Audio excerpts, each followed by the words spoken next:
नमस्कार मित्रों। यह जो आप घर देख रहे हैं, यह मुंबई में स्थित अमिताभ बच्चन बिग बी का शानदार बंगला है। इसका नाम है जलसा दोस्तों। इसी में अमिताभ बच्चन अपने पूरे परिवार के साथ रहते हैं। अमिताभ बच्चन पहले मुंबई के जुहू इलाके में उनके पुराने बंगले में रहते थे। बिग बी के मुंबई के जुहू इलाके में विशाल बंगले हैं। वर्तमान में जलसा में अमिताभ बच्चन अपने परिवार के साथ रहते हैं। ये 2 मंजिला घर करीब 10,000 वर्ग फीट में फैला हुआ है। उनका दूसरा बंगला प्रतीक्षा है, जिसमें वो जलसा में शिफ्ट होने से पहले रहते थे। तो दोस्तों, आज हम अमिताभ बच्चन के घर के बारे में और उनकी संपत्ति के बारे में विस्तार से बताएंगे। तो बने रहिए वीडियो के अंत तक। अपने अद्भुत करियर में अमिताभ ने न केवल हिंदी सिनेमा को अनेक हिट फिल्में दी हैं, बल्कि वे दशकों से लोगों के दिलों पर भी राज कर रहे हैं। उनकी एक्टिंग और ऊर्जा में कोई कमी नहीं आई है। आइए जानते हैं उनकी नेटवर्थ के बारे में।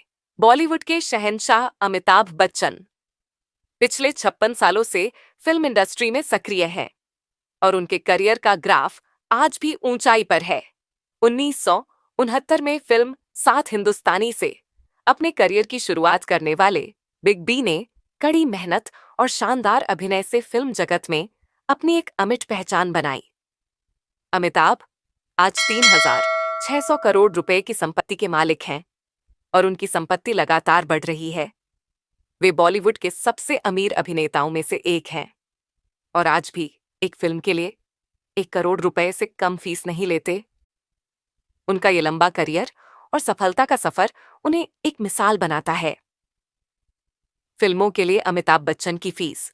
अमिताभ बच्चन के फिल्मों के प्रति समर्पण और उनकी लोकप्रियता का अंदाजा उनकी फीस से लगाया जा सकता है। खबरों के मुताबिक अमिताभ बच्चन आजकल एक फिल्म के लिए लगभग 6 करोड़ रुपए चार्ज करते हैं। फिल्म ब्रह्मास्त्र के लिए उन्होंने 8 से 10 करोड़ रुपए की फीस ली थी। इसके अलावा हाल ही में वे फिल्म वेट्टायन में नजर आए, जिसे दर्शकों और फिल्म समीक्षकों से जबरदस्त प्रतिक्रिया मिल रही है। बॉलीवुड की इस महान हस्ती ने यह साबित कर दिया है कि उम्र सिर्फ एक संख्या है। अपने करियर के चरम पर होने के बावजूद वे आज भी इंडस्ट्री के सबसे महंगे कलाकारों में से एक हैं और उनका स्टारडम दिन ब दिन बढ़ता जा रहा है। रतन टाटा से कितनी कम है बिग बी की संपत्ति? रतन टाटा ने अपने पीछे एक विशाल साम्राज्य छोड़ा है, जो दुनिया भर में फैला हुआ है। टाटा समूह का कारोबार हर क्षेत्र में मौजूद है, चाहे वह घर की रसोई हो या आसमान में उड़ते हवाई जहाज। समूह की 100 से अधिक लिस्टेड और अनलिस्टेड कंपनियां हैं, जिनका कुल वार्षिक कारोबार लगभग 300 अरब डॉलर का है। रिपोर्ट्स के अनुसार दिवंगत रतन टाटा ने अपने पीछे करीब 3,800 करोड़ रुपए की संपत्ति छोड़ी है। इस हिसाब से अमिताभ बच्चन का रतन टाटा से सिर्फ 200 करोड़ रु की संपत्ति कम है। हमारे YouTube चैनल माय मेमोरीज को अगर आपने अभी तक सब्सक्राइब नहीं किया है, तो प्लीज चैनल को सब्सक्राइब करना ना भूले। अमिताभ बच्चन की टीवी से कमाई। अमिताभ बच्चन की फिल्मों के अलावा टीवी शो से भी भारी कमाई होती है।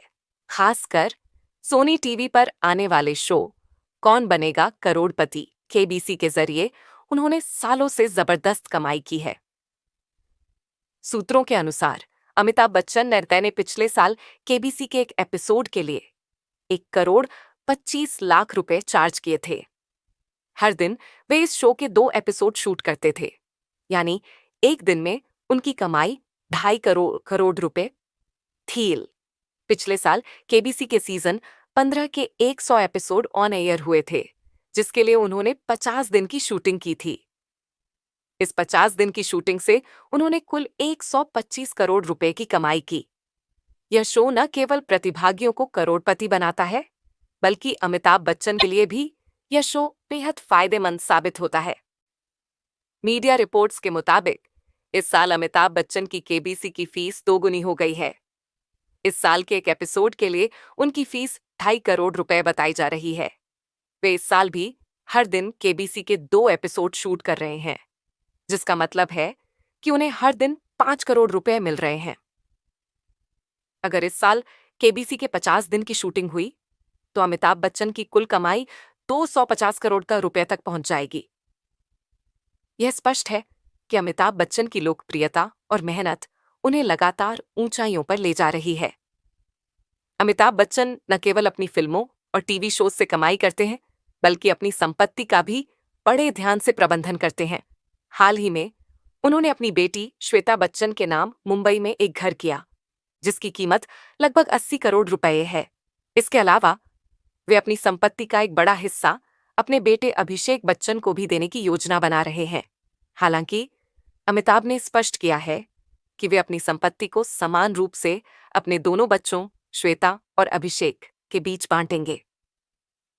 यह उनके परिवार के प्रति उनके समर्पण और संतुलन का प्रतीक है। साधारण नौकरी से करोड़पति बनने का सफर अमिताभ बच्चन का करियर और जीवन हमेशा प्रेरणादायक रहा है। एक समय था जब वे सिर्फ 400 रुपए की सैलरी पर नौकरी किया करते थे, लेकिन अपनी मेहनत, संघर्ष और कला के प्रति समर्पण से उन्होंने आज करोड़ों की संपत्ति अर्जित की है। अमिताभ बच्चन की कौन सी फिल्म को आप सबसे ज्यादा पसंद करते हैं, उसका नाम कमेंट बॉक्स में बताना ना भूले। उनके इस सफर ने उन्हें सिर्फ एक अभिनेता नहीं, बल्कि समाज में एक प्रेरणा स्रोत बना दिया है। अमिताभ बच्चन की सफलता की कहानी न केवल सिनेमा के छात्रों के लिए, बल्कि हर उस व्यक्ति के लिए प्रेरणादायक है जो अपने सपनों को साकार करने का इच्छुक है। उनका जीवन इस बात का जीता जागता उदाहरण है कि अगर आप में दृढ़ इच्छा शक्ति और समर्पण है, तो आप किसी भी ऊंचाई को छू सकते हैं। हिंदी फिल्मों के शहंशाह कहे जाने वाले भारत के सबसे सम्मानित तथा मशहूर सुपरस्टार अभिनेताओं में से एक अमिताभ बच्चन हमेशा से ही लाखों लोगों के लिए प्रेरणा का स्रोत रहे हैं। अपनी सुपर शानदार व्यक्तित्व और गहरी बैरीटोन वाली आवाज के लिए विश्व में अपनी पहचान बना चुके श्री बच्चन ने न केवल दशकों तक सिल्वर स्क्रीन पर राज किया है, बल्कि समय समय पर अपने बृहद ज्ञान और प्रेरक कहानियों से लोगों के दिल और जीवन को भी छुआ है। अमिताभ बच्चन को भी भारतीय सिनेमा जगत में छोटे स्थान से बड़े स्थान बनाने और स्टारडम हासिल करने से पहले कई चुनौतियों का सामना करना पड़ा।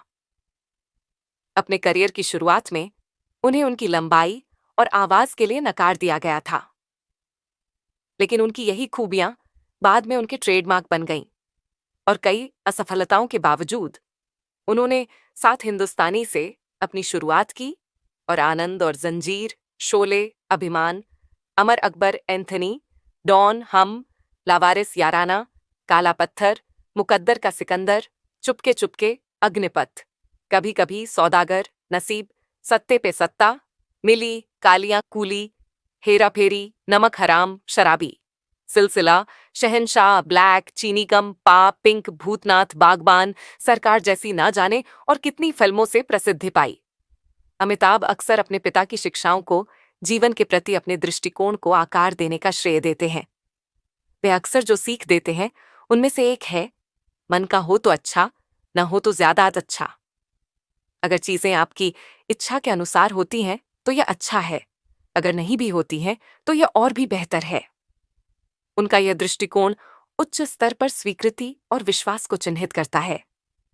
उन्होंने यह बिल्कुल सही कहा कि यह सोच ही है जिसने उन्हें जीवन के उतार चढ़ाव से निपटने में मदद की है। केबीसी जैसे प्लेटफॉर्म पर अमिताभ बच्चन द्वारा साझा की गई प्रेरक कहानियां सिर्फ कहने सुनने और भूल जाने वाली कहानियां नहीं होती हैं। वे उनकी अपनी जीवन यात्रा, अनुभव और मूल्यों का प्रतिबिंब हैं। उन्होंने कहा, विनम्रता और कड़ी मेहनत कभी नहीं छोड़नी चाहिए और असफलताओं से सीख लेनी चाहिए। उनकी ये बात न केवल महत्वाकांक्षी अभिनेताओं के लिए, बल्कि कठिन परिस्थितियों से उबरने का प्रयास करने वाले किसी भी व्यक्ति के लिए एक आदर्श बनाती है। अमिताभ बच्चन का जीवन हमें याद दिलाता है कि महानता धन या प्रसिद्धि से नहीं, बल्कि चरित्र और अनुकूलन से मापी जाती है। चाहे वह फिल्मों में उनकी प्रतिष्ठित भूमिकाओं के माध्यम से हो या केबीसी पर उनकी दिल को छू लेने वाली कहानियों के माध्यम से, वे आशा और सकारात्मकता के संदेशों के साथ पीढ़ियों को प्रेरित करते रहते हैं। तो दोस्तों, अमिताभ बच्चन जी के घर के बारे में और उनकी संपत्ति के बारे में जानकारी आपको कैसी लगी? कमेंट बॉक्स में बताना ना भूले। मिलेंगे फिर नई जानकारी के साथ। कब तक अपना ख्याल रखना। बहुत बहुत धन्यवाद।